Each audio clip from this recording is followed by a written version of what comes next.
Dr. NGR Educational and Research Institute, University, Madurai, Chennai.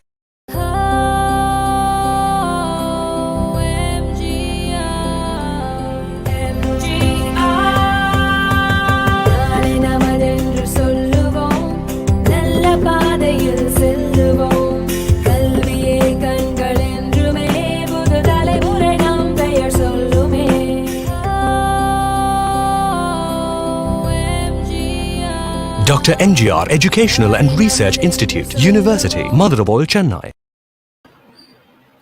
Happy evening to one and all present over here.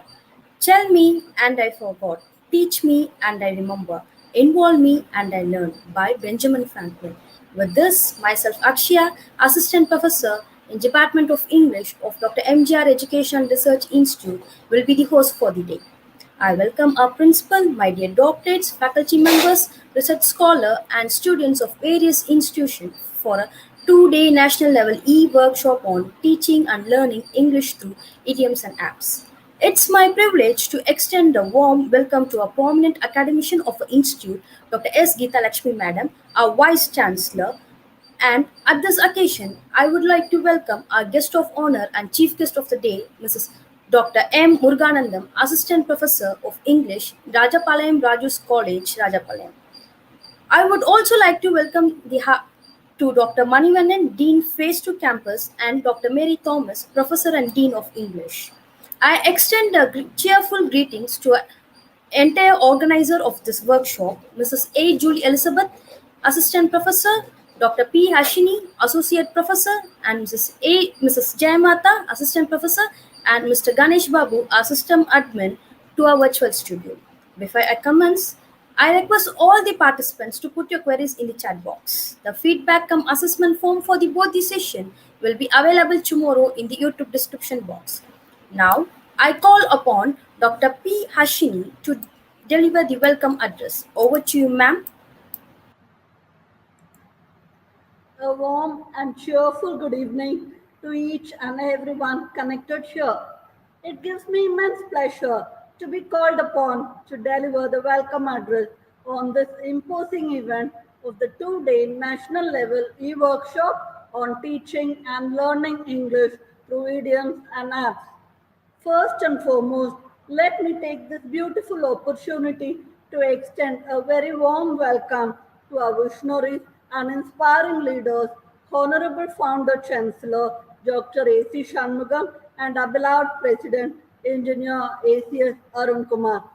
They have time and again proved that they are unparalleled leaders par excellence, and it is a blessing for all of us at Dr. MGR to work under their efficient and able leadership. I earnestly welcome our distinguished Vice Chancellor, Dr. S. Geeta Lakshmi, a personification of hope, intelligence, wisdom, and knowledge. She always wears a warm smile on her face, and her charisma attracts everyone to her friendly abode. We are grateful to you, ma'am, for all the encouragement and guidance you are giving us, and it is a happy moment for all of us to have you here with us today to grace the occasion. I am grateful to our eminent registrar, Dr. C.B. Palanivelu, for his immediate consent to organize this workshop on a prominent scale. Next in line to welcome is our beloved Dean, Dr. S. Manivannan, who never fails to encourage and motivate us to be best performers in whatever task we take up. Today, if the department has grown to conduct many successful webinars, effective workshops, and effectual FDPs and stand on the pedestal of fame and recognition, credits go purely to this great personality. We wholeheartedly welcome you, sir, and hope with your ever-failing guidance, we shall organize many efficient programs for the benefit of the literary and academic community. I accord a very special welcome to our resource person of today, Dr. M. Muruganantham, Assistant Professor, Department of English, Rajapalayam Rajus College, Rajapalayam. He was kind enough to accept our invitation as resource person for day one without a second thought and offered to speak on an effective and need of the hour topic, impressive idioms for effective communication. I place upon a very special welcome to our other dignitaries of our Phase 2 campus, our Joint Registrar Dr. S. Ramalingam and Deputy Dean Dr. V. N. Rajavarman. They both serve as backbones, providing great strength and support whenever required. A special welcome to our Dean, Department of English, Dr. Mary Thomas, and HOD, Dr. M. Sandrasena Rajeshwaran. Needless to say, they are such warm and friendly people who always lend ears to suggestions and work hard for the progress and betterment of the department. I lovingly welcome the organizing team of this e-workshop, Mrs. A. Julie Elizabeth, Assistant Professor and HOD IC, Ms. R. Akshaya, and Mrs. Jayamada, Assistant Professor from the Department of English, and Mr. Ganesh Babu, our System Admin from the Department of Computer Science. Had it not been for their sincerity, hard work, and dedication, this program would not have seen the light of the day. I also cordially welcome all HODs, staff members, and students of our esteemed university for standing by us and wishing the best for us at all times. I would not be satisfied with my welcome speech if I don't remember and welcome all my beloved participants because of whom all programs organized by us reach its successful destination. We enthusiastically welcome you all, dear participants, and hope the same cooperation and support from your side is rendered towards all our programs as well.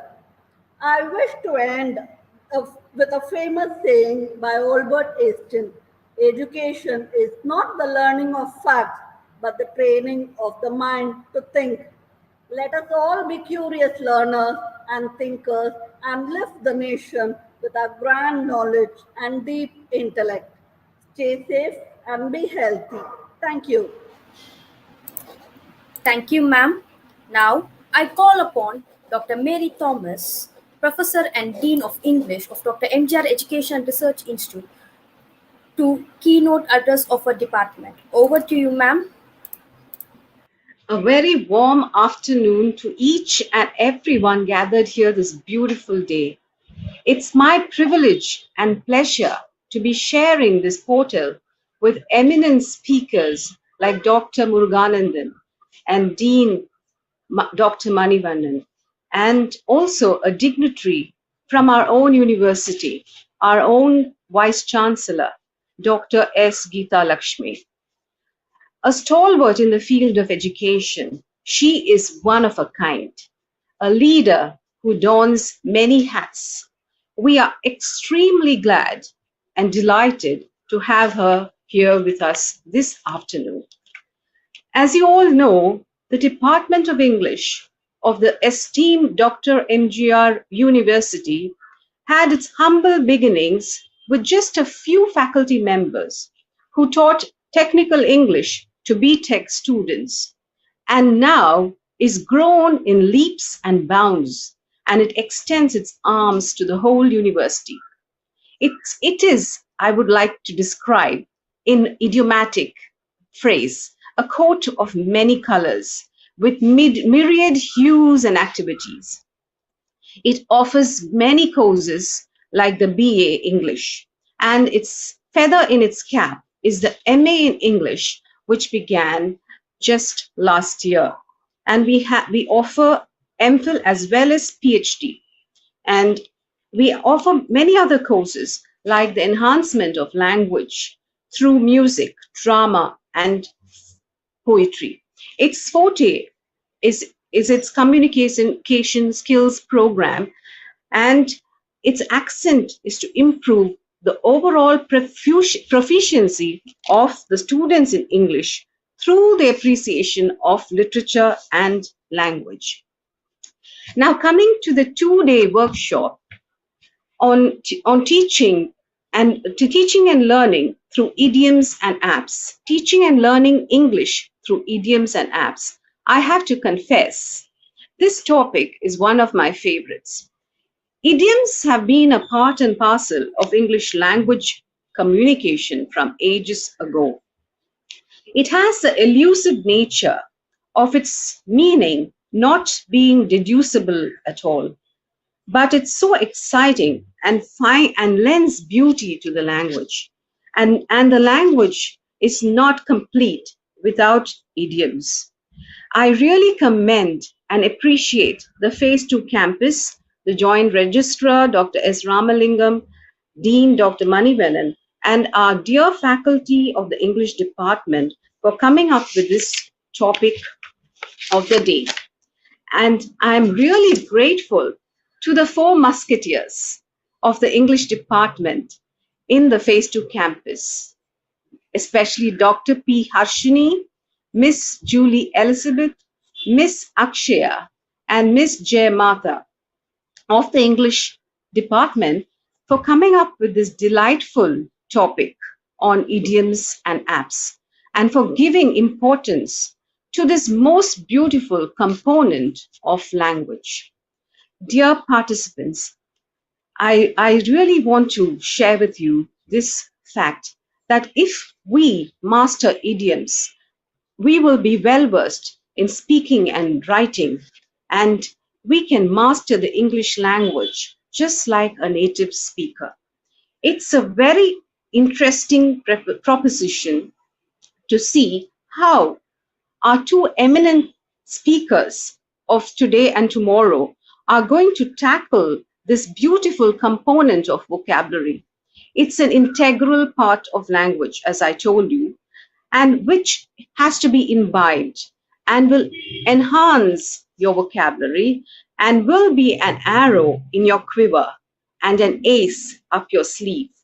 You will have an edge over all others, all and sundry, and you will be able to impress anyone with the mastery of idioms, and you will definitely get, I vouch, the red carpet welcome wherever you go. There are a plethora of apps that pledges to improve English language proficiency and be well versed in idiomatic expressions. But I do not know how far all these. It is very mesmerizing, but it is a dilemma as to how far these can really help students if they are not motivated. So I should really be grateful to the Phase 2 campus English department for thinking of this beautiful program. And now, as I take my leave, I always tell my students that it needs 2 to do the tango to the music of language. The student, that is the learner, and the teacher. And I say goodbye and hats off to the Department of English Phase 2 campus for organizing this spectacular event. Thank you. Thank you, ma'am. Now, I kindly request Dr. Geeta Lakshmi Medan, Vice Chancellor, to inaugural the welcome address, to inaugural the gathering. Over to you, ma'am. Very good evening, and it's a pleasure to be with you all this evening with the Department of English. And of course, your department has improved a lot right now, which I could see from the various faculty just giving their beautiful and very good talk by them. And I should thank the organizers for making this possible, because and also thank our management. On behalf of the management, I thank you all for organizing such an event, and I welcome the resource person from Rajapalayam. And because I remember that English is a spoken language as well as a written language officially, and of course in Tamil Nadu, we know that many of the Tamil speaking, Tamil medium people want to really, one of my classmates, though they were studying in Tamil medium, they got into by reading. Usually, when we are in the school, we are given Run and Martin to go through all these idioms, adjectives, nouns, verbs, and what not. And we learnt it, but as days went on, we forgot all those things. But still, it can be refreshed by through your speech and your knowledge which you share with us. And of course, I would say that many of my classmates are well versed, and sometimes I even couldn't understand what they talk with those idioms which they every time write on our WhatsApp and converse with us. And of course, yeah, English has to be taught because worldwide English is the common language used everywhere to converse or communicate with each other. Of course, sometimes people say you use simple language, English language to communicate, but of course, idioms, you are all welcome, and you are people will look back at you and welcome you. Of course, our Mary Elizabeth, the head of the department, told us before, everybody would love to listen to our talk whenever we use these idioms to communicate. Of course, the apps are there. By default, we have these apps in our computer, in our phone, in our mobiles, and whatnot. So these are by default, we have these apps in our communication devices, and that is easy. But because since we like to learn, more apps are there, and also for translation, there are apps. When we talk in our own language, it converts it into English or any other language.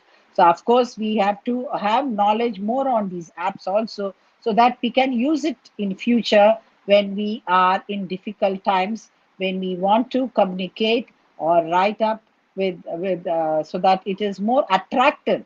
Yeah, the communication is more attractive, and the let or any writing or any communication through writing is becomes more attractive with these idioms or apps which we are going to get our knowledge from the resource person. So I thank you all for organizing such an event to this evening. Thank you all. Thank you, ma'am.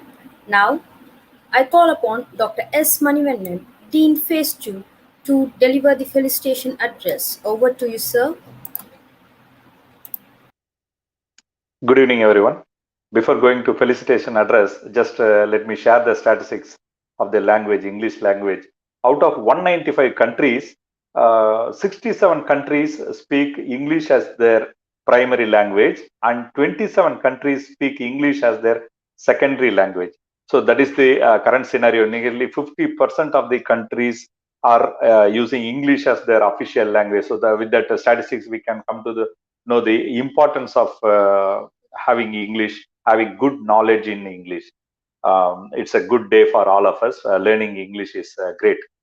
Good evening to everyone. It's my pleasure to present a felicitation address in this national level workshop on teaching and learning English through idioms and apps organized by Department of English, Dr. MGR University, Adayalampattu, Phase 2 campus. At this happiest moment, I wanted to thank our President, Engineer ACS Arun Kumar sir, for giving necessary permission to conduct this kind of event. Of course, I wanted to reciprocate my heartiest thanks to our beloved Vice Chancellor, Dr. Geeta Lakshmi Madam, for joining us and delivering the inaugural address on today workshop. Thank you, Madam, for accepting our invitation every time. It's our duty to thank you. You are the main source of encouragement in all aspects.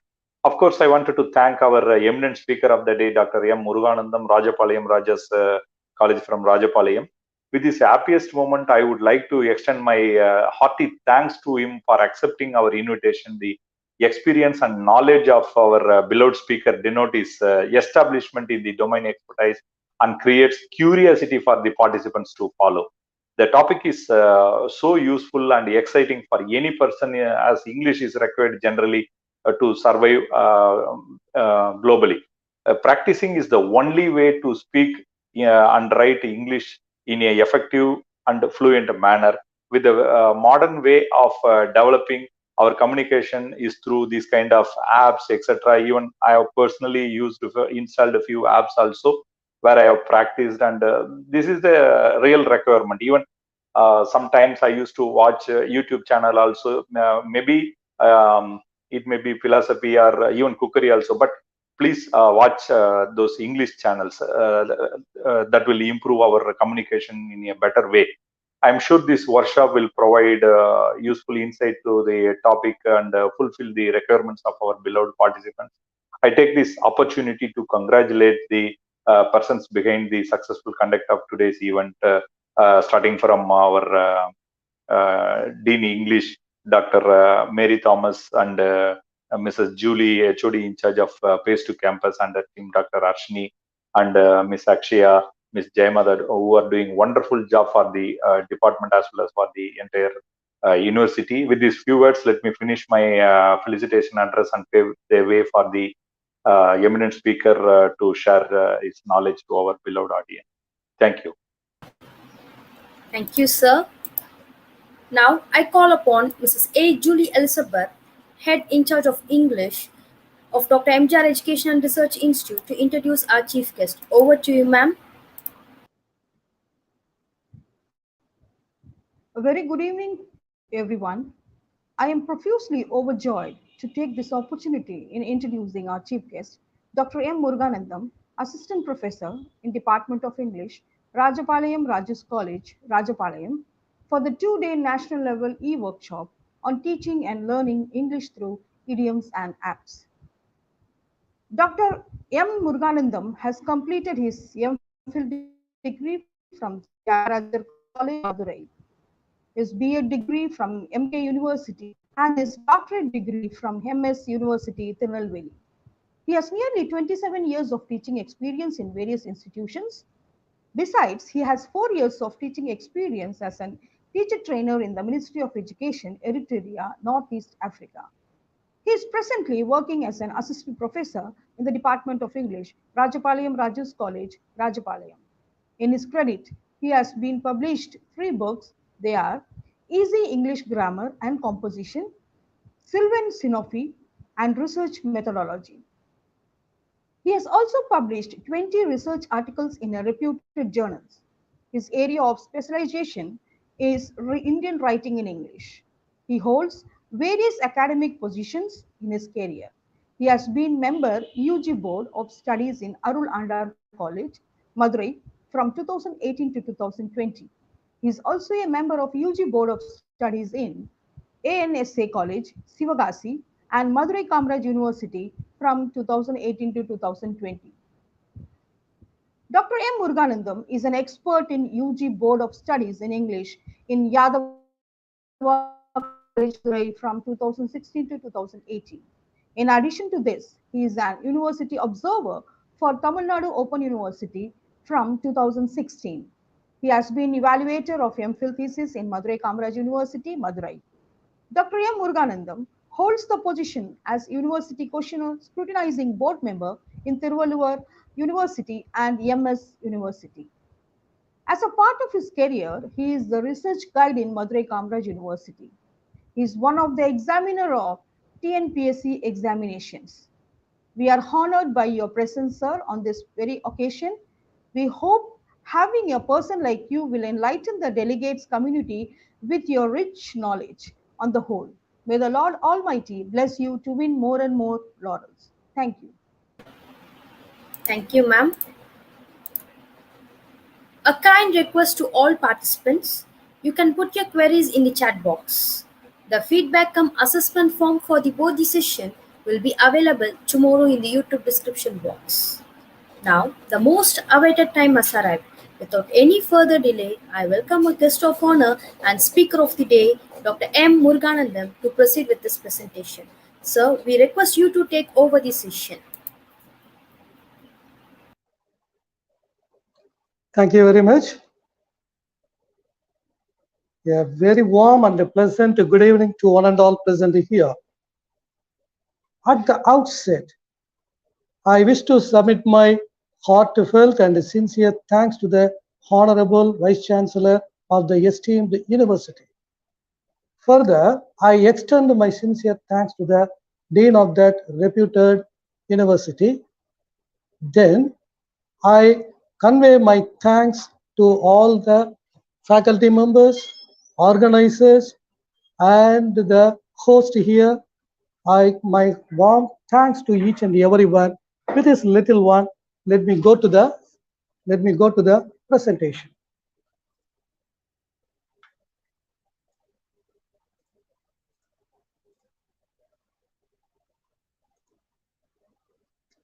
Right. Impressive idioms for effective communication. This is the topic for discussion, and my topic is divided into 4 parts. Before explaining it, I have 2 appeals to the participants. This is my first appeal. Give your concentration. All of us know Vivekananda and his visit to America, Chicago also we know. In Chicago, in the evening time, when he was making his evening walk, he came across some of the colorful students. They are very playful, they are enjoying their evening, and finally they decided to play a rifle shooting. He was walking along the banks of a river, and the target of the students was a floating X. They tried to shoot it again and again, and all their efforts failed. At one instant, our Vivekananda began to smile at them. One of the boy, who is a ruffian, who is very strong, noticed his smile. He got angry. He rushed forward, stood before him, and challenged him. Why did you laugh? Then he challenged him. Can you shoot this? Lord Vivekananda replied, I am a sadhu from India. I am not supposed to do it. But the boy challenged him and forced him. So finally, Vivekananda accepted the challenge. He took the rifle, aimed at the XL. In the very first attempt itself, the XL shattered into pieces. All the students, astonished, wondered. Now they surrendered Vivekananda and asked him, do you know shooting, sir? The answer is negative. Then how was it possible? How it became possible for you? They asked him. He just closed his eyes for a moment, then replied, sheer attention. When the XL was my target, my whole concentration was on the XL. That made me to achieve this, he told. This is my appeal to the learned participants. Give your ear, give your concentration, give your attention for some time. Then I have a second appeal to you. Give your heart. All of us know APJ Abdul Kalam, our former president of India, a very renowned scholar and a very good reader. Yes, Abdul Kalam is a very great reader. Whatever may be the book, he reads like this and throw it away. In his life, this was happened. One day, he went to his friend's house. He was also a great reader. That time he was reading a book. It is a book on philosophy. And he told Abdul Kalam, really it is a very hard nut to crack. I want to finish the book, but I couldn't finish it. Even I'm unable to understand some of the passages, many of the passages here, he told. Abdul Kalam humbly requested him to lend the book for a day. Then the next day, evening, he returned the book to him. His friend got confused. He looked at him in such a way. On reading the face, Abdul Kalam understood he was suspicious. He consolidated the content of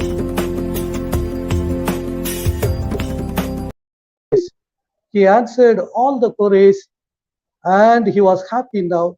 His friend asked him, how did you read this? Abdul Kalam replied in a very simple manner. He told his friend, I read the book not by my eyes, but my heart, he told. Even a simple thing will become difficult if you are not given your heart to it. Even a difficult thing will become easy if you give your heart to it. So this is my second appeal to the learned scholars across the world to give your heart for some time. See, as I told you already, my topic is divided into 4. At the outset, a few lines. I am going to talk about the importance of English to you, that you know already. Secondly, I am going to justify how English is too difficult to communicate. And thirdly, as English teachers, what are all the challenges we have in teaching English? I am going to brief it. Finally, I am going to give you some idioms with their origins for effective communication to improve your communication. Let me start with the first one. Importance of English. English is a language of diplomacy and it contains many a rich treasure. It gives us an introduction to Western culture and thought. These are the lines uttered by our father Gandhiji. Yes, English is a language of diplomacy. It has a rich treasure, no doubt in it. Only the English language which introduced us the Western culture and thought, no doubt in it. Apart from that, we know international language. Yes, English is the lingua franca of the world, no doubt in it. English is the language spoken by most of the people in the world next to Chinese, but with a difference. The speakers of Chinese, they live in a particular boundary, but the speakers of English is spread all over the nook and corner of the world. And we know English is one of the 6 official languages of United Nations. But also we know English is the window of the world. Yes, these are the lines. This is told by our first Prime Minister of India, Jawaharlal Nehru. English is a link language. Yes, we know. English is a language of fashion. That also we know. Apart from that, English is a special language. Yes, all the languages are special. English is no exception to it. A single preposition, a simple article will change the entire meaning of a sentence. I have given you some examples here. Ram married Sita. We know the meaning. I just add a preposition here. Ram married for Sita. Do you understand the meaning? Ram married, not Sita. He married somebody else because Sita wanted to do it. This is the meaning. See the next sentence. Ram married with Sita. Yeah, introduction of a single preposition will change the entire meaning. See that. Ram married with Sita. What is the meaning? Ram also married, Sita also married at the same place, at the same time, but Ram married some other girl, Sita married some other boy. That is the meaning. Similarly, the last sentence too. Ram married against Sita. Remember, English is an important language. English is a language of fashion. English is a linked language. English has many treasures. English is a fashionable language. Apart from that, English is a special language like other languages. With that, let me move to my second part of the presentation. The second part is English language is too difficult to communicate. Somebody may disagree, but I have my own experience as a professor. See, one fine day, I had some personal work in Chennai. So I moved to Chennai. I went to Chennai in a car and I was about to reach Chennai. Before entering Chennai, I decided to have my breakfast. So I drove the car very slowly in search of a nice hotel with a parking facility. Yes, I found some hotel that there is no parking facility. There are places for parking, but the hotel is not okay. So I went on, and after some time, I found a very good hotel with an advertisement with the writing "fine for parking." I was happy. I parked the car, like you see in this. I saw a very good hotel with a very nice park. Returning, fine for parking. I stopped the car, entered the hotel, had a very good breakfast, returned back. Do you know what happened to me? See this? I was fined by a policeman. A single preposition, a simple preposition misguided the English professor. I thought it was fine to park here, but the preposition is for. English is too difficult to communicate. Remember, my friends, it is true. See the next word. It is difficult to understand. These are the lines written by one of our students. He has written this. Your father beats up his son because he was drunk. And he gave it to me and asked me, teacher, give me the answer to this. Give me the translation to this. Yes, this is true. Your father beat his son. Okay, the first part is over. What about the second one? He was drunk. I got confused. Who was drunk? Whether the father or the son? So English is too difficult to understand. See the picture here. Then English is a language not only to, it is also difficult to read also. There is a word given here, empty. Remove the letter E and read it. Remove the letter E and read the word, empty. Now, remove the letter E and P. Read it. Now also, empty. Now remove the letter E, P and Y. Now also it is empty. Remove all the letters and read it. It is also empty. English is difficult to read also. English is a language which is difficult to write also. I had a friend, he is a doctor. He decided to start a clinic in our place. So he rented a building. Before saturating the clinic, he wanted to keep a board. He is a physiotherapist by profession. He appointed a man, a good painter, to write physiotherapist. Just to see how did he write. Physiotherapist. That was written by the painter. You idiot. Physiotherapist is a single word. See that. The entire meaning will be changed. It is difficult to write also. English is a language not only difficult to read or difficult to write, it is also difficult to guess. Read the line.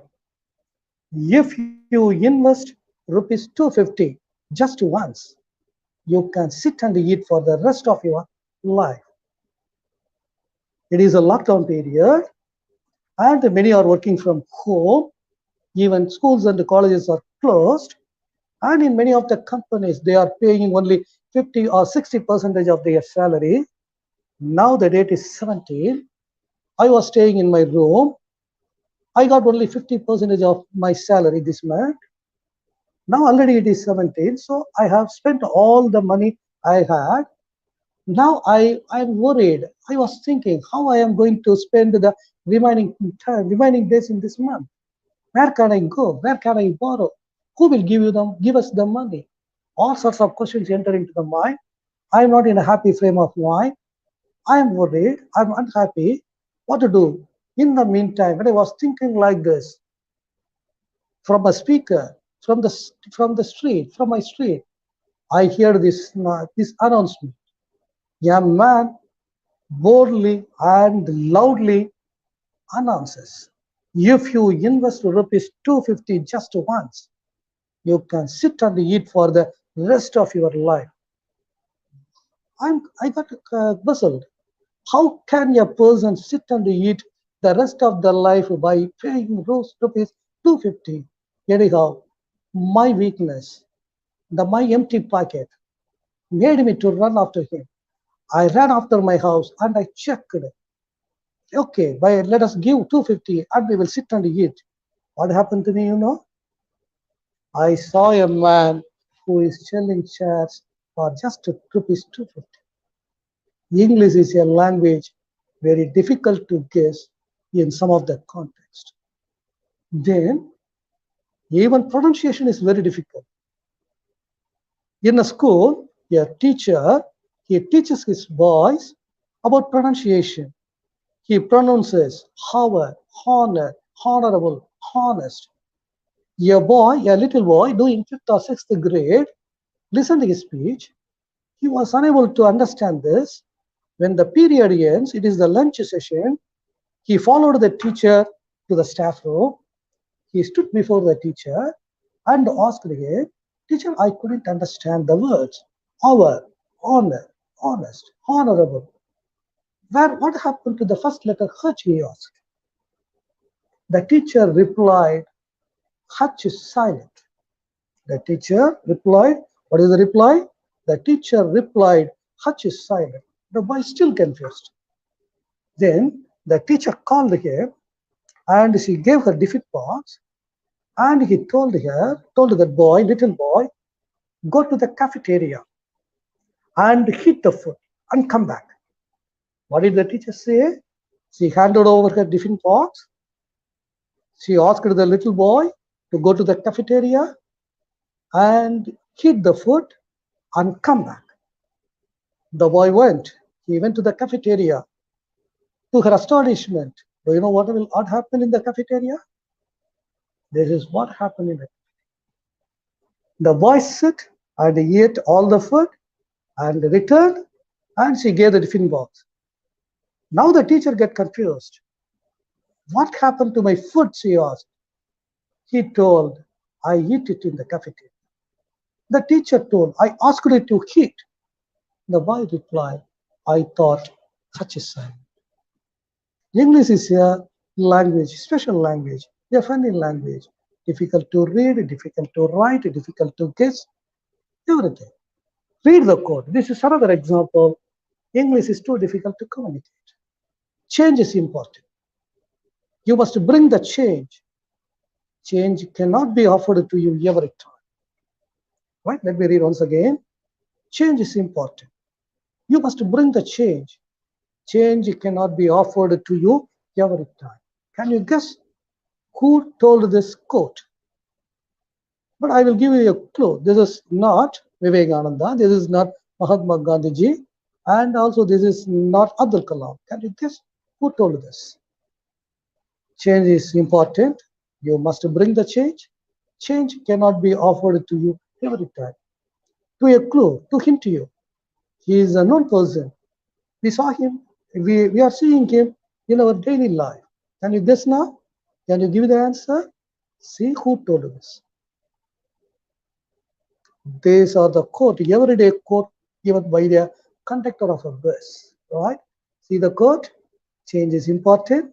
You must bring the change. Change cannot be offered to you every time. Right? English is a difficult language to communicate. See this, read this. Misleading meanings, found missing. All the words given here are oxymorons. Found missing. How a thing which is found will be missing. Open secret. A secret will not be open. Small crowd. Act naturally. Clearly misunderstood. Fully empty. Pretty ugly. Seriously funny. Only choice. Original copies. How original will become a copy. Exact estimate. Estimate is not exact. Tragic comedy. Foolish wisdom. Liquid gas. The mother of all the oxymoron is happily married. Right? So, English is too difficult to understand. Not only difficult to communicate, it is also challenging to teach. See this picture. Right? The students are like this only. Some of the students in our college, the students in our places are like this. Some of the students, they are not ready to see. They close their eyes. Some of the students, they are not ready to hear anything. And the third one, whatever may be the question you ask, whatever you teach, there is a kind of a student, there are kind of students, they don't open their mouth. And apart from all, there is another one. What's ape? Always playing with the mobiles. We can see such type of students in our college regularly. How we can teach them? who have students and another set of students. They are very brilliant. We cannot tackle them easily. There are such types of students are also. See the next one. So to tackle this heterogeneous grouping of students, we employ several methods. Generally, we go from the known to the unknown, from easy to the uneasy. So I did one day for the new batch of students to motivate them, to give them confidence. I decided to start with opposite. I gave throw a sentence to my students. I wrote the sentence in the board. Children in the dark make mistakes. Children in the dark make mistakes. I throw the sentence and ask the students to change it into opposite. I expected this answer. Children in the dark do not make mistakes. Like this answer I expected, or some other answer. But do you know what the answer they gave? First read the line. Children in the dark make mistakes. This is the answer given by them. Mistakes in the dark make children, right? Read the sentence. Children in the dark make mistakes. How did he give the reply? Opposite. Mistakes in the dark make children. How can you handle, how can you teach such a types of brilliant students, active students? Teaching is a challenging task. See the second one. In our university, we have a prose. The title of the prose is The Gift of the Magi. The title of the lesson is The Gift of the Magi. The content of the lesson is, it is about a young newly married couple, Jim and Della. Most of you have read this. It is written by O. Henry, American short story writer. So to teach the lesson, to teach Jim and Della, to talk about Jim and Della, I want to attract the students. So I told them, do you know marriage? What do you think of marriage? Can you say a few words about marriage? To introduce the lesson as a question of motivation, I put the question this. A girl immediately raised from her seat and she gave this answer. It is an agreement in which a man loses his bachelor degree and a woman gains her master's. Right? Not only boys, the girls are equally brilliant, talented. We are lacking behind. How can I teach such types of students? Teaching is a very challenging task. And similarly, we have another lesson in our university. The title of the lesson is When You Dread Failure. The title is When You Dread Failure. This is the title of the lesson. This lesson is about an athlete and he met with an accident and a doctor treats him and cures him. That is the content of the lesson. So to introduce the lesson, I asked my students, doctor, have you ever seen a doctor? Who is your family doctor? Can you say a few words about your doctor? Something like that. I forced the question, I throw the questions on my students. This is the reply. A person who kills the patient by the pills and by pills. Read it. This is the answer. Handling the students, handling the young students nowadays becomes very difficult. So I have given a gist about the importance of English. Then I switched over and justify English is too difficult to communicate. And thirdly, I discussed, I briefed you how teaching becomes challenges before the students. Then I switched over to the last part of my presentation. In this part, I am going to give you some idioms which are very useful for effective communication. This is the idiom which we know very well. Achilles' heel. We know the meaning too. See, what are the people doing? We know who is Achilles. Achilles was a great Greek warrior. We know. He participated in the Trojan War. That also we know. He participated in the Trojan War. That also we know. As soon as he was born, his mother, the name of his mother is Thetis. There is a belief in that country. Man is a bundle of beliefs. Yes, in India also we have so many beliefs. We have so many superstitions.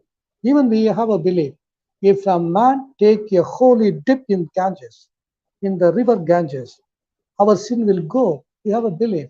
Like that, the people of Troy believed that if they immersed a newly born baby in the holy river Styx.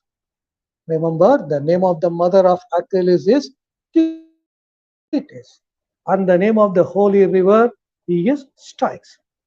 If they make a holy dip, the child will become invincible. That is the idea, that is the belief of the people of Troy. When the mother immersed him, he held the foot of the boy.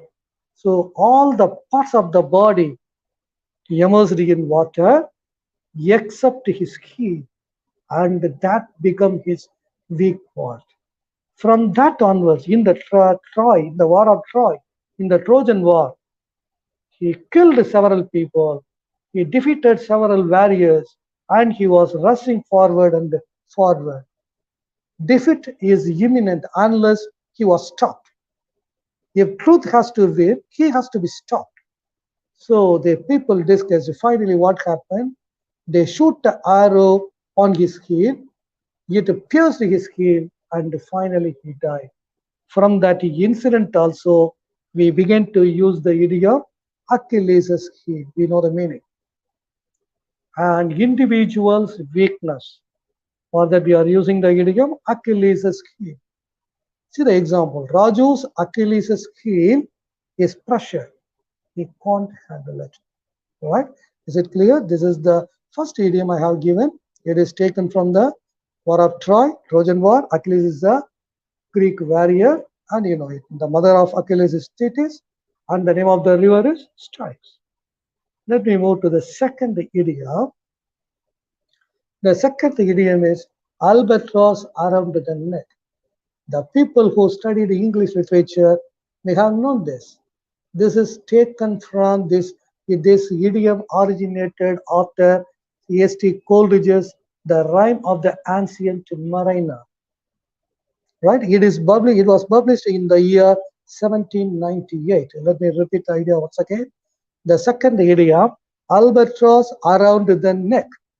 This idiom is taken from S.T. Coleridge's work, The Rime of the Ancient Mariner, which was published in the year 1798. Here, all of us know, we know, albatross is a large seabird. And this idiom is also based on the belief of the humanity. See, the sailors believed that killing albatross is a large seabird, and killing the bird will bring bad luck to them. That was the common belief among the sailors. The ship was sailing calm. The ship was sailing well. The people are happy. The sea was calm. The wind was also okay, right? The wind was also calm. The journey is good. They are about to reach the destination. But after some time, what happened? One of the sailors, he shot an albatross, and the albatross died. After that, the entire thing changed. Everything is completely changed. The sea becomes rough. The wind also becomes rough. And the ship was tossing. Now they worried whether they will reach their destination safely. All people got angry with the sailor. To show they are angry, they took the dead bird and keep the dead bird and put the dead albatross around his neck. Right? This is the origin of the albatross around the neck, taken from The Rime of the Ancient Mariner, written by S.T. Coleridge, published in the year 1798. We know the meaning. The meaning of the idiom is a burden, a sense of guilt, which becomes an obstacle to someone's success. This is the meaning. See the example. According to my mother, The old car is an albatross around my father's neck. Can you guess the meaning? A burden, a sense of guilt, right? Are you able to understand the second one? Albatross is a large seabird taken from the rim of the ancient mariner. And this idiom is also based on the belief of the human beings, right? Then I move to the third one.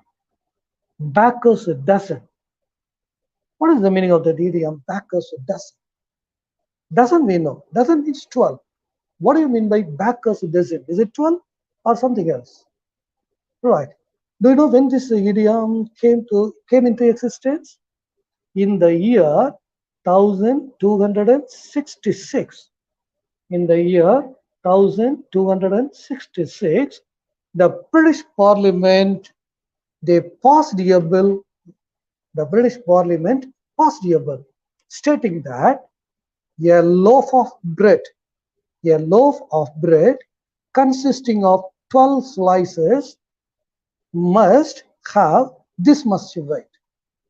Why they passed this law? Because uh, we know our breakfast. We generally we eat chapati, idli, dosa, something like that. But for the Britishers, they generally eat their breakfast is bread, butter, jam, something like that. They cannot prepare it at home. So generally, in the morning time, we can see many number of people in the bakery to buy breads. So the bakers they exploit the situation by reducing the weight of a loaf which consisting of 12 slices, and they started exploiting the people. So the British Parliament passed this bill in the Parliament. They also passed this also. If the if the weight is less, the license of the bakery will be cancelled, and they have to pay a heavy penalty. As a result, after enacting this law, the bakers, to escape from the punishment, what they did? They add one more slice in the loaf. A loaf consisting of 12 slices, to equalize the weight, what they did? They add one more slice in this to equalize the weight and to escape from the punishment. So, baker's dozen is 30. Right? Dozen means 12. Baker's dozen means 30. If you go to a baker's shop and if you ask 12 loaves of bread, they give you 30. So baker's dozen came after the enactment of the law in British Parliament. Don't give me just 10 roses. Give me a baker's dozen. Right? Let me move to the next one. Be on one's high horse. What is the meaning of that idiom? Where the idiom originates? How it came into existence? We have millions of questions. See, even in India, once the richness of a man is decided by the number of cows he has in the house. Right? Let me repeat once again. The richness of a person is calculated or estimated by the number of cows he has in his house. Similarly, in the European countries, the richness, the importance, the status of a person is calculated, determined by the height of the horse. The kings rode the tallest horses in the country. The noblemen, they rode taller horses, and the common people, they use short or tall horses. How the kings and the noblemen behave? They behave in a rude and arrogant manner. This is the meaning of the idiom. Let me repeat. Be one's high horse. The meaning is to behave in a proud and arrogant manner. Right? The example, whatever you do, don't get on your high horse and refuse to answer questions. Right? Let me move to the next one. Beck and call. On seeing the picture itself, you can understand the meaning of the idiom.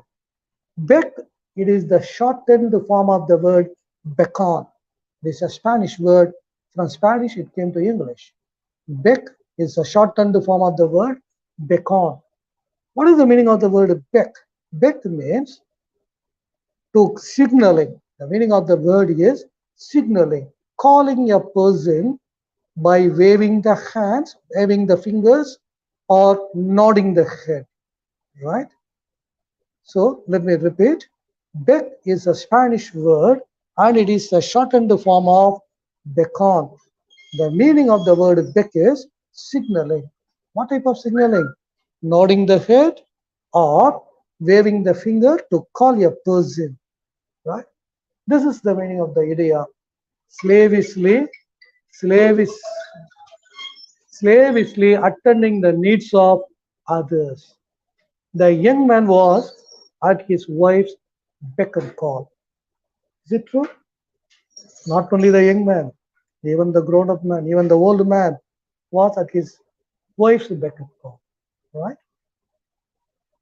Then we move to the next idiom. This is the next one, big wig. Do you know the meaning of the word? The meaning of the idiom is someone who holds an important or a powerful position. Very simple, VIP. Big wig means VIP. What is the connection between the important people and the big wig? See, in the Europe country, whether a man is bald or not bald, no matter at all, they begin to wear wigs as a fashion. What happened, in due course of the time, all the people in Europe began to wear wigs. And at one time it became like this. The more you're rich, the more wigs you have. If you are rich, you have more wigs. Something like that. In France, Louis XIV was the king who first wore long wigs. He wanted to differentiate himself from others, so he wore a very long wig. Right? On seeing the king wearing a wig, all the people began to wear the wig. This habit slowly spread all over the Europe, and all the people began to wear long wigs. So the noblemen, they got angry. Finally, they make a law. They made a law. What is the law? Only kings, nobles, and the bishops should wear long wigs. They passed a law, right? What was the law? Only bishops, only kings, the noblemen, and the bishops should wear long wigs. Who are they in the society? Kings, noblemen, the bishops. They are important people, powerful people in the society. From that onwards, we got the idiom big wig, right? See the example. We have invited some of the big wigs to the function. See the next one, blue blood. On seeing the picture, you can understand it. The meaning of the idiom is noble birth. The meaning of the idiom is noble birth. Do you know how it came? You know a race of people called Moor. They are Arab race. The name of the race is Moor.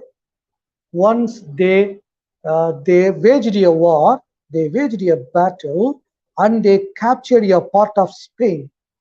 And the Arab mixed Moor race, they ruled over Spain for a long time. As they ruled a long time, interracial marriage came. Interracial marriage was very common that time. The Arab race easily mixed with the Spanish people, but there was a group of people who considered themselves aristocrats. They remained aloof. They denied the idea of marrying the Moors. They considered themselves royal and they have blue blood in their mind.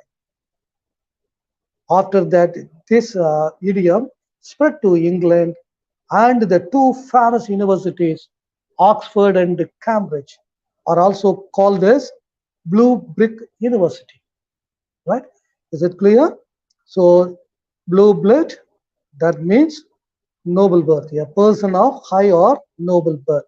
The two universities, Oxford and Cambridge, are also called as blue brick universities, right? Boxing Day.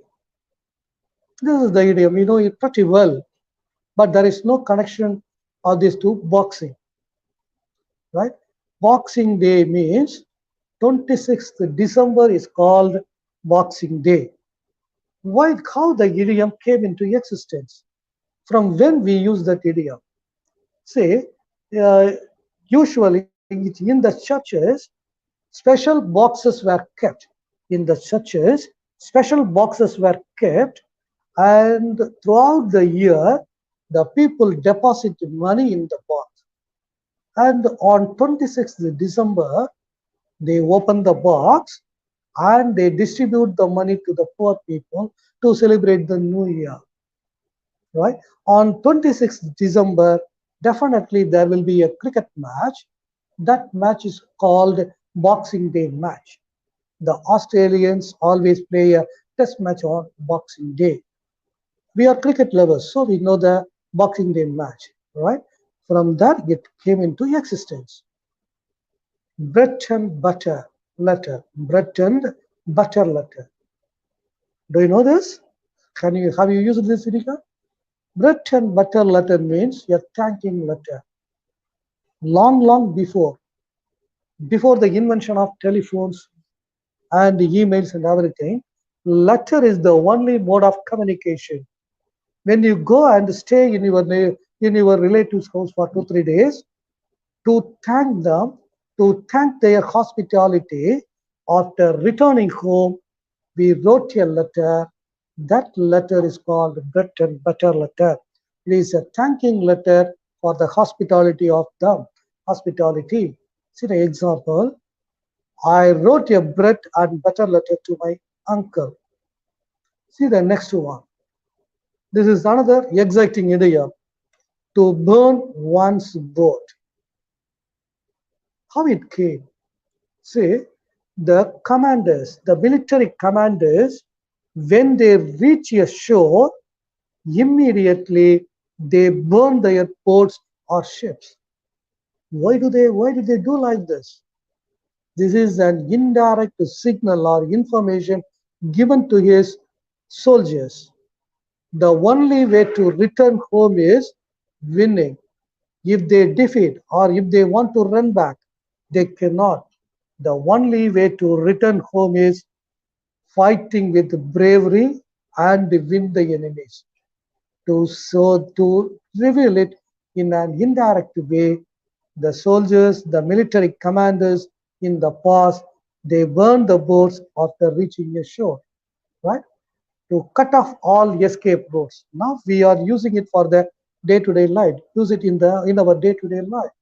The meaning of the idiom is to cut off all escape routes. See the example? Tom knew that by supporting his boss, he was burning his boats. Yeah, the meaning of the word burning his boats means he cannot escape. He cut all the ways, all the routes to escape. That is the meaning. See the next interesting idiom, busman's holiday. What is busman's holiday? That is no holiday. The meaning of the idiom busman's holiday is no holiday at all. In the ancient time, long ago, in England, the buses are pulled by a group of horses. And there was a driver, he is called busman. He was given a group of horses. As days passed on, the busman and his horses, they became very friends, they became very thick, and he took care of the animals, horses, nicely. When he wanted to take leave, what will happen, you know?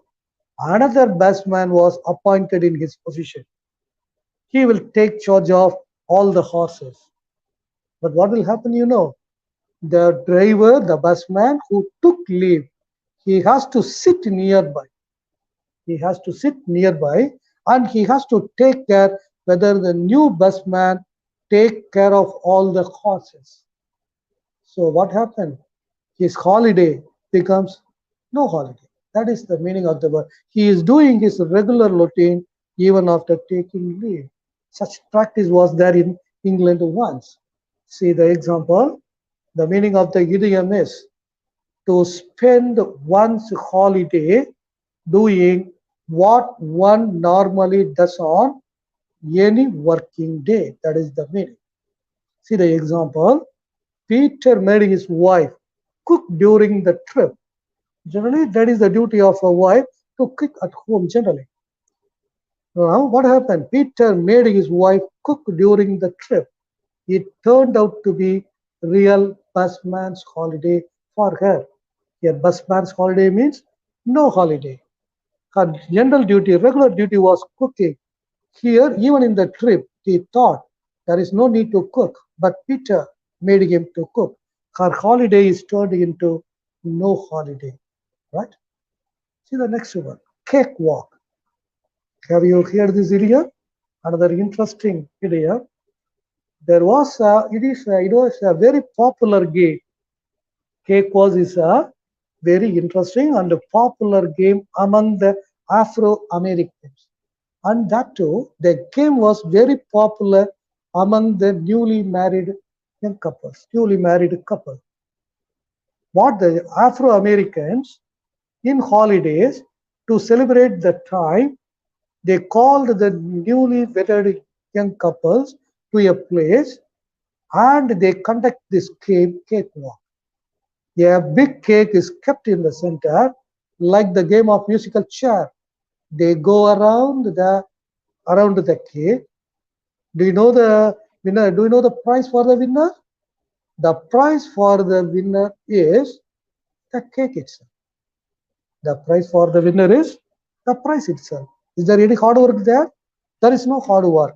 So the meaning is something very easily achieved. Cakewalk, the meaning of the idiom is something very easily achieved. That is the meaning. Passing the exam is a cakewalk to him. Yes. Nowadays, the final year students, they are going to write the exam from tomorrow in our university. Passing the exam is a cakewalk to him. We are going to conduct the online examination. Right? It is very easy for them to pass the examination. See the next one. Carrying coals to Newcastle. Have you heard the word Newcastle? Newcastle is a very famous town in England. One of the big towns in England, and that town is famous for coal mines. Everywhere you can find coal mines in Newcastle. Can anyone carry coals to Newcastle? No one will carry because it is abundant there. So the meaning of the idiom is do something unnecessarily. See the example. Expecting humbleness from rogues is like carrying coals to Newcastle. Do you understand this? Right there. See the next one. The next one is don't count your chickens before they hatch. Another idiom. Do you know from where this idiom is taken? This idiom is taken from the Aesop's fable from Bible. He has given many stories. This is one among them. You can see the picture. A lady is carrying eggs. When carrying, she was thinking that I have 100 eggs. All 100 eggs will become chick. In due course of the time, I will have 100 chicks. That 100 chicks will grow, and they lay more eggs, and I will get more chicks. And in due course of the time, I will become rich. Thinking like that, she is going on walking. After some time, she stumbled on a stone, fell down, and all the eggs are spoiled. All the eggs broke. Right? From that, this idiom came. This idiom is taken from the Aesop's fable, warning someone not to celebrate prematurely. Right? This is the meaning of this idiom.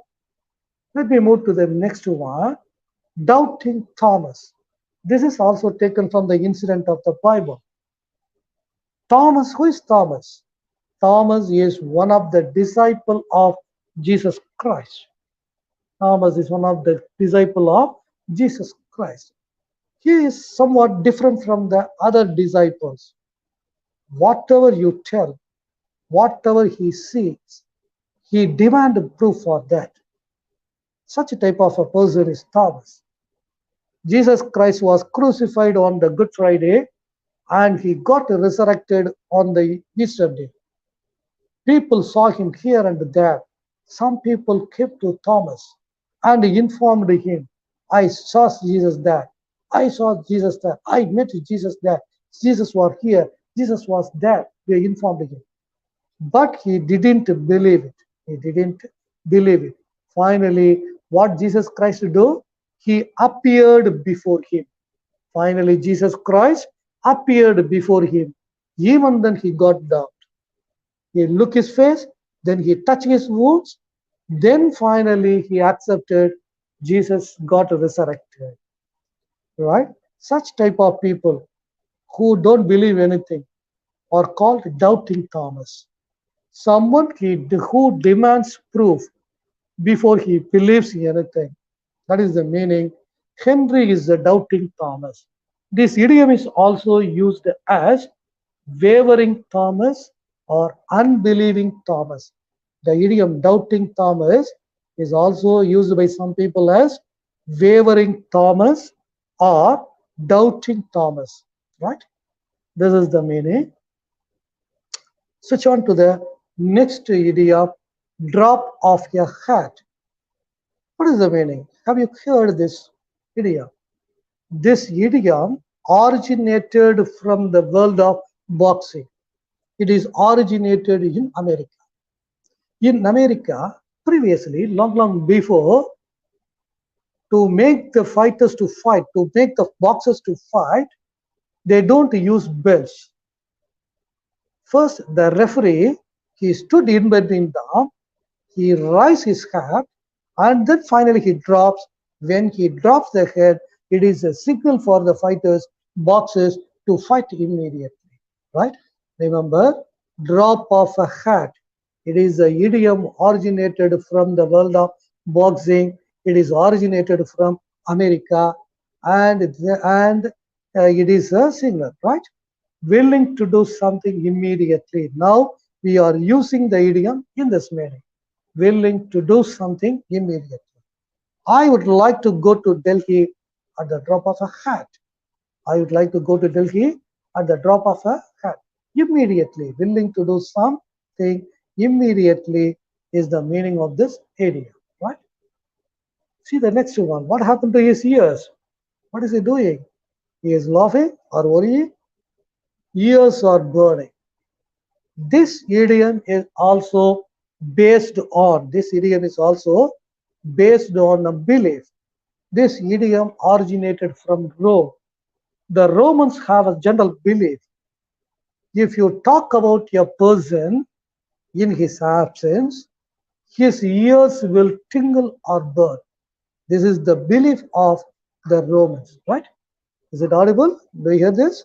What is the belief of Romans? Romans believed that if you talk about a person in his absence, what will happen? His ears will tingle or burn. If you talk complimentary words, his right ear will burn or tingle. If you speak uncomplimentary words, his left ear will tingle or burn. This is the belief of the Romans, right? See the example. Talking about a person in her absence. That is the meaning of this idiom. We talked about Rahul a bit yesterday. His ears must have been burning. If we talk complimentary, his right ear will tingle. If we speak uncomplimentary words, his left ear will burn. This is the context. This is the belief of Romans. See the next one. See the head. This is very commonly used idiom, egghead. Actually, in the beginning, it was used in the sense it is used to show it is used for a bald-headed man. Egghead means bald head. Actually, it is framed for this idea only. Egghead is given for a bald-headed man. But later, in the year 1950, the idea was changed. Immediately, it began to give the meaning intellectuals. Right? Is it okay? Egghead, previously it meant bald head. Then later, around the year 1950, it began to signify, notify, it began for the people, for to show the intellectuals. Egghead means intellectuals. Later, at present, the meaning is again changed. Now we use the idiom egghead for denoting the people who lack common sense. The people who doesn't have common sense are called egghead. The meaning changed slowly in due course of time. Previously bald head, then 1950s, around 1950s, it shows intellectuals. The meaning is intellectuals. Then now at present, it's denied. It shows the people who lack common sense. That is the meaning. See the people who lack common sense. See the example. I don't want to have an egghead in the committee. That means a person who doesn't have common sense, right? Is it clear? Is it audible? Right. Let me move to the next one, very commonly used idiom, hit the sack. What do you mean by sack? You know what is hitting? Say, this idiom originated when the Second World War was going on. The American soldiers, they called their sleeping bags as sack. The American soldiers called their sleeping bags, named their sleeping bags as sack. Before going to bed, what they did? They hit it and lay it and then sleep. From that, the idiom came into existence. This is the meaning of the idiom, going to bed. That is the meaning of the idiom. It is time to hit the sack, means it is the time to sleep. That is the meaning, right? Let me move to the next one. This is the final one. Hobson's choice. Do you know the meaning? Hobson's choice means no choice. Hobson's choice means no choice. That is the meaning of the word. Here, Hobson is the name of a person, Thomas Hobson. See, he is living in England. He lived in England. He had a stable, and his work was to rent the horses. He made the horses to stand in a row, like in the picture. When a person came and asked for a horse, he gave the first horse, he rented the first horse. Then, if a person came second, he will give the second horse. Every horse is given equal opportunity. If a person came and asked for the third one and the fourth one, he refused to give and he asked him to try his luck somewhere else. So there will be no choice. There was no choice for the person who came there to rent a horse. So the meaning of the idiom is to have no choice at all. It was a Hobson's choice to go there. All right. These are all the some idioms for the time being I have selected and told. English is a very rich language. I'm going to conclude this. See, my presentation was divided into 4 parts. The first one I gave a gist about the importance of English. And the second one, I just justified how English language is too difficult to communicate. And thirdly, I briefed the challenges of teaching to the brilliant students. Finally, I have given around 20 idioms, their origins, and some examples, the meanings. Idiom is an interesting area. There are lots and lots of idioms. Every day, new idioms coming, and people use different idioms. And this is the difference between our English and the English of the foreigners, especially the native speakers.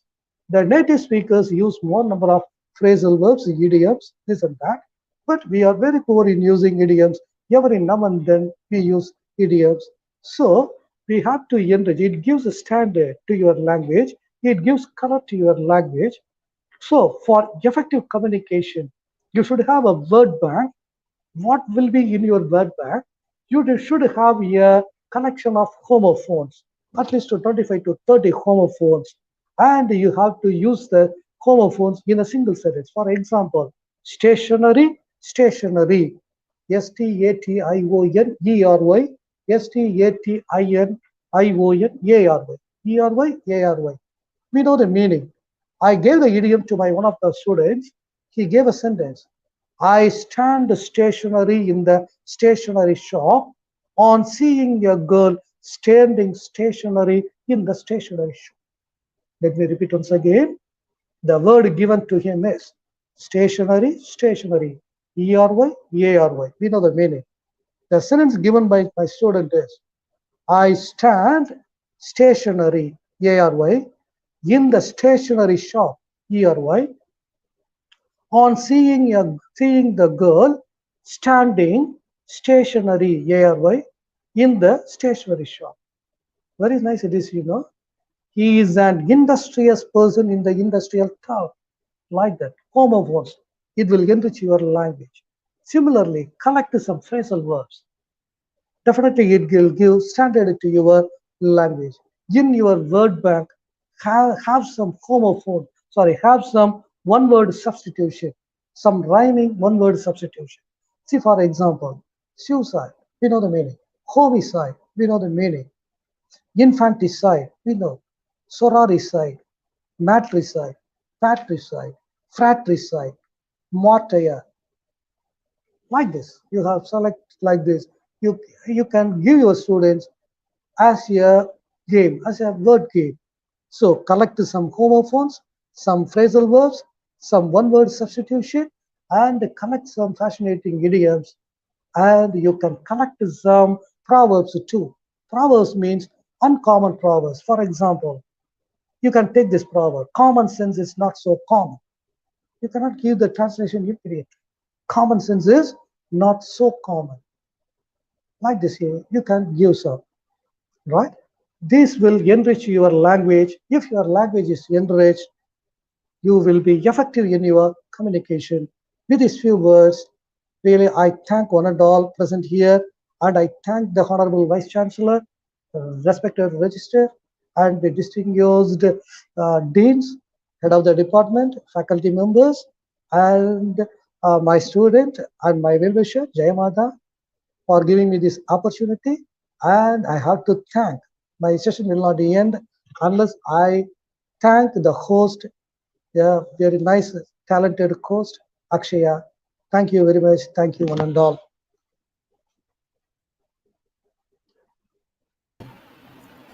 Thank you, sir. Thank you so much for your wonderful and valuable session. Really, this session is very powerful. Um, Thank you, sir, once again for accepting our invitation. Now, I call upon Mrs. S. Jayamata, Assistant Professor in Department of English, to deliver the oath of thanks. Over to you, ma'am. A very good evening to one and all present here. It is my privilege to have to been asked to propose the vote of thanks on this memorable occasion. I remember the beautiful words Thomas Monson, gratitude unlocks window of the heaven. At first, a big thanks to our eminent chief guest, Dr. M. Muruganantham, for gracing your crucial work and sharing with us your opinion, finding this present day. Once again, I want to state that we are almost grateful. I would like to thank our Honorable Founder Chancellor, Dr. A.C. Sanmuham, for the perfect logistic support and guidance. I extend my thanks to President Engineer ACS Arun Kumar for providing us valuable platform to conducting this two-day workshop. My special thanks to our Vice Chancellor, Dr. S. Geetalakshmi, for her appreciation and word that ensure us and all the effort. Thank you, ma'am. I especially thank our university faculty members, Joint Register and Phase 2, Dr. S. Ramalingam, Dean Dr. S. Manivannan, and Deputy Dean Dr. V. N. Rajavarman for the being pillars of redundant sentence strength and support. I should sincerely thank our dignitaries, Dr. Mary Thomas and HOD of English Department, Dr. M. Chandrasena. We thank for being with us and supporting us on this time. I would like to thank our participants for your Erasmus cooperation of this event. It is your ability that made this day very memorable one. We had many to learn, live and conquer for this day to come. With these warm words and kind message, we move to end of this workshop. Thank you all. Thank you, ma'am. At this happy moment, we would like to share the appreciation certificate for our chief guest.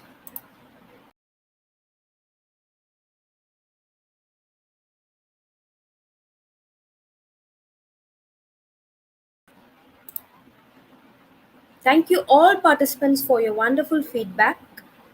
The feedback cum assessment form for both the session will be available tomorrow in the YouTube description box. I repeat, the feedback cum assessment form for both the session will be available in the YouTube description box tomorrow. As a policy, we normally won't request the speakers to share their PPT. At the same time, this video will be ever available in the YouTube channel, Dr. MGR University Phase 2 Digital Learning. We have come to an end of the session. Hope everyone has gained knowledge. We wish to sign off and we meet you tomorrow at 3 p.m. for the second day session. Thank you.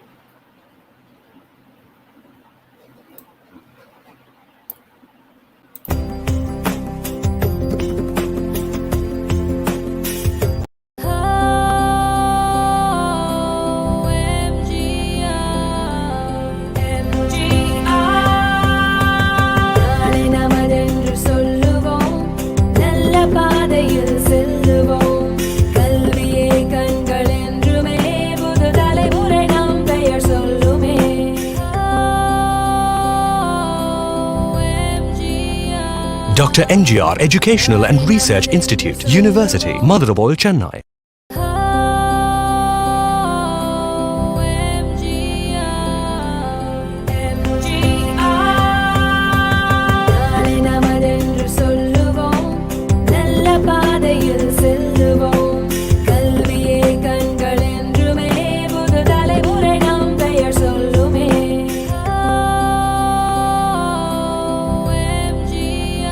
Dr. NGR Educational and Research Institute, University, Madurai, Chennai.